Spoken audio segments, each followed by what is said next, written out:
हरे कृष्णा।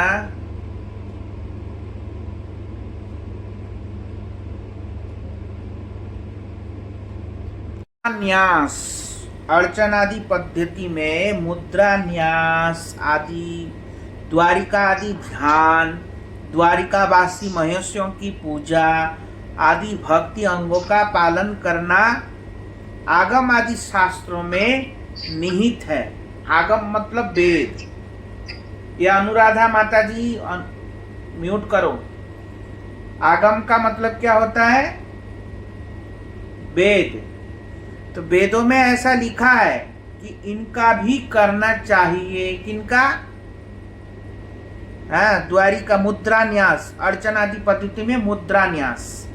बहुत लोग भोग लगाते हैं, देखना, हाथों के ऊपर हाथ रख के कछुआ बना करके ऐसे ऐसे ऐसे ऐसे कपकपी करके भोग लगाते हैं ना, हैं?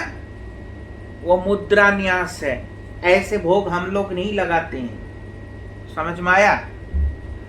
गुरुजी, जब राधा रमन जी में जाते हैं तो वहाँ पर देखते हैं गोस्वामी कुछ ऐसे ऐसे करते हैं, तुलसी जी जब रखते हैं ऐसे कुछ करके। तो वो लोग बेवकूफ है, जानते नहीं है इसलिए। अभी सुनो ध्यान से, इसलिए बता रहे हैं। ये मैं नहीं कह रहा हूं, ये कौन कह रहे हैं? ये ग्रंथ कौन लिखा था? ग्रंथकार का नाम क्या है बताओ? सुनाई नहीं दे रहा है? म्यूट है।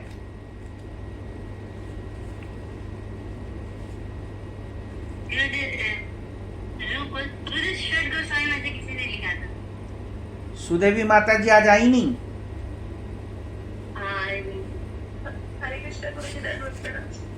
क्या कौन लिखा था ये ग्रंथ? कौन सी? मैं अभी ज्वाइन हुई गुरुजी। कौन सी बोल रहे हैं? भक्ति रसामित सिंधु बिंदु, जिसका कथा कर रहे हैं हम। हैं? गुरुजी ये रघुनाथ दास, पता नहीं ऐसे कुछ नाम था। रघुनाथ दास बोला? हाँ जी। पागल है क्या? जिस ग्रंथ की कथा सुन रहे हैं उनके बारे में नहीं जानती?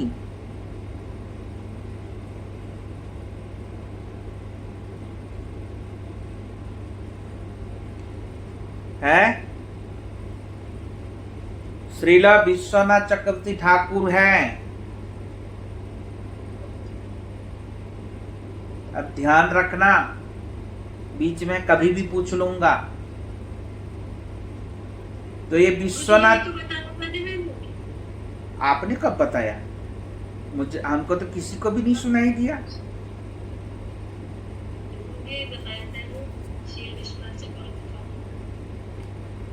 उन्होंने रघुनाथ दास बताया था, आपने बताया, हमने तो नहीं सुना। जी मेरा म्यूट हो गया तो फिर। अच्छा चलो, तो कहने की तात्पर्य है विश्वनाथ चक्रवर्ती ठाकुर पाठ कह रहे हैं। ऐसा क्या कह रहे हैं? मुद्रा न्यास आदि, द्वारिका आदि ध्यान, द्वारिकापुरी वासी महेशियों की पूजा आदि अंगों का पालन करना आगम आदि शास्त्रों में विहित होने पर भी अपने भाव के प्रतिकूल होने के कारण इनका पालन करना कदापि कर्तव्य नहीं। समझ में आया? मतलब हमारे भाव से मेल नहीं खाता, इसलिए हम लोग कदापि ये सब काम नहीं करेंगे। आया समझ? ये द्वारिका का ध्यान या द्वारिका महेशियों की पूजा, ये सब हम कभी भी नहीं करेंगे। तो इस प्रकार कहा। यहां स्मरण की प्रधानता होने के कारण कुछ लोग रागोदय होने के पूर्व अनर्थ युक्त अवस्था में ही निर्जन भजन की छलना कर तथा अपने को रागानुगा मानकर अष्टकालीन लीला स्मरण करने का अभ्यास करने लगते हैं। किंतु श्रुति स्मृति पुराण आदि श्लोक में वर्णित एकांतिकी भक्ति का प्रदर्शन करना उनके लिए उत्पात का कारण बन जाता है। अब यहाँ पे क्या कह रहे हैं, अब जो मैंने ये पद्धति बताया, अब कोई व्यक्ति सोचे कि मैं वृंदावन चला जाऊं और एकांत में भजन करूं, एकांत में वृंदावन वास करके एकांत में रह के सब जगह में भ्रमण करूं, भजन करूं, ऐसा अगर कोई सोचे तो उसके लिए यहाँ पे बता रहे हैं, जो ऐसा सोचता है और अष्टकालीन लीला की चिंतन करता है, जो मैंने बताया कि ऐसे ऐसे चिंतन करना चाहिए। अगर कोई प्रारंभिक अवस्था में इस प्रकार चिंतन करेगा तो क्या होगा, बोलते एकांती भक्ति प्रदर्शन करना उनके लिए उत्पात का कारण बन जाएगा। ऐसे एकांती का भक्ति का प्रदर्शन करने से उनके लिए उत्पात का कारण बन जाएगा। इसलिए कुछ अनर्थग्रस्त अनधिकारी व्यक्ति जहां तहां कथा कथित सिद्ध प्रणाली पाने का अभिनय कर अपने को रागानुगा भक्ति याजन का अधिकारी मान लेते हैं, किंतु वास्तव में लोभ उत्पन्न हुए बिना कृत्रिम भाव से यह अधिकार प्राप्त करना नहीं किया जा सकता। अगर हमारा ऐसी लोभ उत्पन्न ना हो तो कदापि हम ये भाव को प्राप्त नहीं कर सकते हैं ऐसे जबरदस्ती। समझ में आया? तो उस भाव के प्रति हमारा स्वाभाविक लोभ होगा, तब हम उस भाव को प्राप्त कर पाएंगे। तो इसलिए कह रहे हैं हमको ऐसे जबरदस्ती पूर्वक जाके वो वृंदावन वास करके हम एकांती रहेंगे, हाँ, और हम किसी से मिलेंगे नहीं, तो हमारा क्या होगा, उत्पात कारण हो जाएगा। इसलिए हमको अभी जहाँ हरि गुरु वैष्णव है उनके अनुगत्य में रह के हमको कथा सुनते सुनते हमारे हृदय में जब स्वाभाविक भाव आ जाएगा, तब उस भाव में प्रतिष्ठित होके हमको भजन करना चाहिए। इसलिए यहाँ पे बता रहे हैं, स्पष्ट मना कर रहे हैं ऐसा करने के लिए। इसलिए मैं बार बार कह रहा हूँ, ये सब चीज अभी सोचना नहीं है। अभी हमको केवल हरिनाम के प्रति सोचना है और भाव को लक्ष्य करना है, बस इतना सोचना है। बता रहा हूं ना बार बार साथ साथ में। तो यहाँ पे टीकाकार भी बता दिया है, ऐसा समझ में आया? तो भक्ति में कुछ अंग हानि होने पर भी कोई दोष नहीं लगता। इस विषय में भगवान श्री कृष्ण ने भक्त उद्धव जी से ऐसा कहा। अब जैसे मैंने कहा, द्वारिका मुद्रा न्यास, द्वारिका ध्यान, या क्या नाम है उसका, महिषियों की पूजा, ये सब करना नहीं चाहिए, पर ये भी भक्ति के अंग है। ये भी क्या है, भक्ति के अंग है। तो आप कोई प्रश्न कर सकता है, भक्ति के अंग को हानि करने से भक्ति नष्ट हो जाएगा? तो यहाँ पे कह रहे हैं ऐसा कदापि नहीं होगा। हाँ, तो यहाँ पे फिर बता रहे, भगवान खुद उद्धव जी को बता रहे भागवत में। क्या बता रहे हैं? न ही अंगो प्रक्रमे ध्वंसो मर्धस्योद्ध वाणपि मया क्वसितः सम्यक् तिर्गुणात्मना सह। क्या कह रहे हैं? अर्थात हे उद्धव, मेरे विषय का श्रवण कीर्तन आदि लक्षण विशिष्ट भक्ति धर्म का अनुष्ठान आरंभ करने पर उसमें कुछ अंग हानि होने पर भी मूल भक्ति धर्म की किंचित मात्र भी हानि नहीं होती। क्या कह रहे हैं?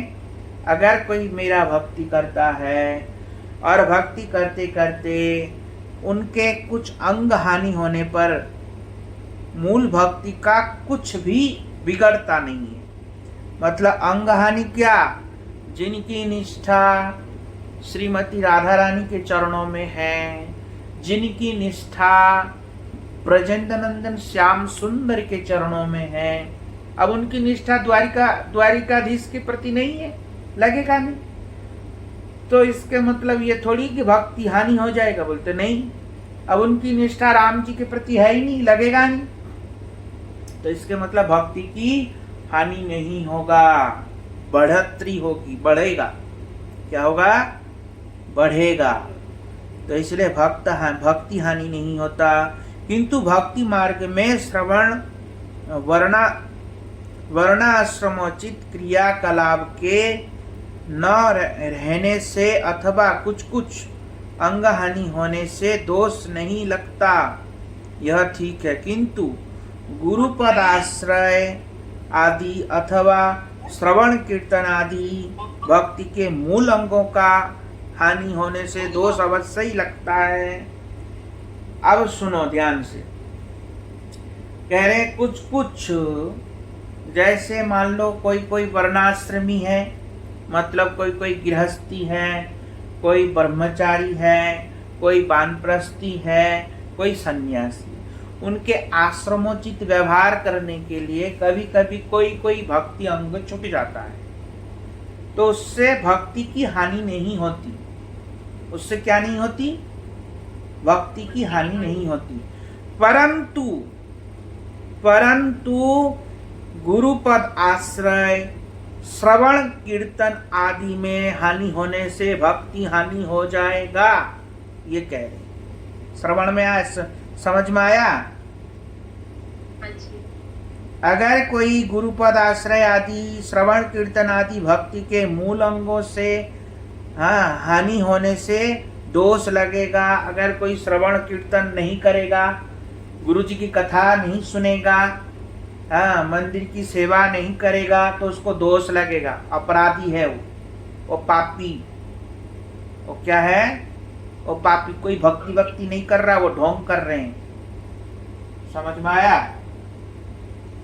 तो यहाँ पे स्पष्ट कह रहे हैं, इसलिए कथा अगर नहीं सुनेंगे तो भक्ति में दोष लगेगा, इसलिए कथा सुनना पड़ेगा। क्या करना पड़ेगा? कथा सुन, अच्छा लगे चाहे बुरा लगे, तब भी सुनना पड़ेगा। कभी कभी गुरु जी के कोई कोई कथा बहुत ही कड़वा लगती है। क्यों पूछो? क्यों?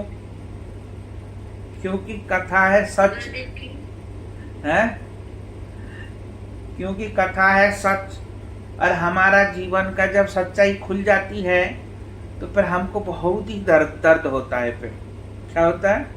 बहुत ही दर्द होता है। नहीं समझा? बोलते ऐसा दर्द होने पर भी उसको पीना पड़ेगा और बड़े प्रेम से भावुक होकर के सुनना पड़ेगा। अगर वो दर्द में होकर फिर निंदा करने लग जाएंगे, गुरु जी क्या क्या कथा बोलते हैं, गुरु जी तो अपने मन से तो बोल ही नहीं रहे, और फिर भी अगर ऐसा बोलेगा तो क्या होगा? तो बोलते वो अपराधी अपराध में मरेगा, नरक जाएगा। समझ में आया? तो इसलिए क्या करना चाहिए? हैं? तो इसलिए श्रवण कीर्तन करना पड़ेगा। समझ में आया? तो इसलिए अवश्य ही करना पड़ेगा। अतः भक्ति के मूल अंगों की हानि न हो, इस विषय में सावधान रहना चाहिए। शास्त्रों में भी ऐसा उल्लेख है। इसलिए भक्ति का जो मूल अंग है उनमें हानि नहीं होनी चाहिए, ऐसा शास्त्रों में प्रमाण है। तो इसलिए क्या कह रहे हैं? श्रुति स्मृति पुराण आदि पंचरात्रिम विधिम बिना एकांत के हरे भक्ति उत्पात ही व केवलम। जो श्रुति शास्त्रों के अनुसार भजन नहीं करेगा, एकांती मनमानी भजन करेगा, उस भक्ति से वो उत्पात करेगा, डाइन हो जाएंगे, भक्ति तो कभी नहीं कर सकता। समझ में आया? और जो आदमी है वो राक्षस हो जाएगा, भजन नहीं करेगा। समझ में आया? तो इसलिए शास्त्र सुनना पड़ेगा, कथा सुनना पड़ेगा। इसमें एक बात है, जिसके अंतकरण में ब्रजवासियों के भाव प्राप्ति की अभिलाषा लोभ है और जो भक्ति के संपूर्ण अंगों का अनुष्ठान विधि मार्ग के अनुसार ही करता है, तो उस भक्त को द्वारिका में रुक्मणी आदि पटरानियों की अनुगमिता ही प्राप्त होती है, अर्थात उन्हें द्वारिका में महिष्य गति की ही प्राप्ति होती है। अब क्या कह रहे हैं, ध्यान से सुनो।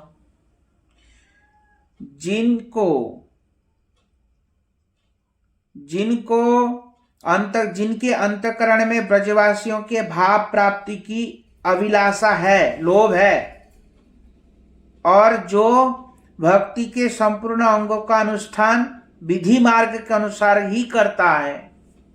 ध्यान से सुनना, ये बहुत इंपॉर्टेंट बात है। जिसको ब्रजवास करने की लालसा है या जिसको श्रीमती राधा कृष्ण की सेवा करने की लालसा है, परंतु वो भक्ति के अंगों का पालन विधि मार्ग से करता है हमेशा, वो द्वारिका के महिषी बन जाएगा, जाकर के द्वारिका चला जाएगा, वृंदावन धाम नहीं जा पाएगा। इसलिए इस्कॉन के ज्यादातर लोग द्वारिका चला जाएगा, वो वृंदावन धाम नहीं जा सकता। समझ में आया? क्या समझ में आया? क्योंकि इस्कॉन के लोग जो है विधि मार्ग को मुख्य रूप से अपना रहे हैं, राग मार्ग तो कहीं भूल ही गए हैं। समझ में आया? क्या हो गया? राग मार्ग कहीं भूल ही गए हैं। तो इसलिए वो लोग ज्यादातर विधि, अगर अभिलाषा है तब भी अगर विधि मार्ग का ही नियम को ज्यादा लक्ष्य करके पालन करेगा, उसी में ही उसकी निष्ठा रहेगी, तो फिर वो द्वारिका के महिष्या बन जाएगा, द्वारिका चला जाएगा। समझ में आया? आया नहीं आया समझ में? जी महिषी क्या है जी? महिषी द्वारिका के पटरानिया, कृष्ण पटरानी, जैसे मीराबाई बनी द्वारिका में जाके पटरानी। समझ में आया? तो उसका द्वारिका वास हो जाएगा, फिर वृंदावन वास नहीं होगा।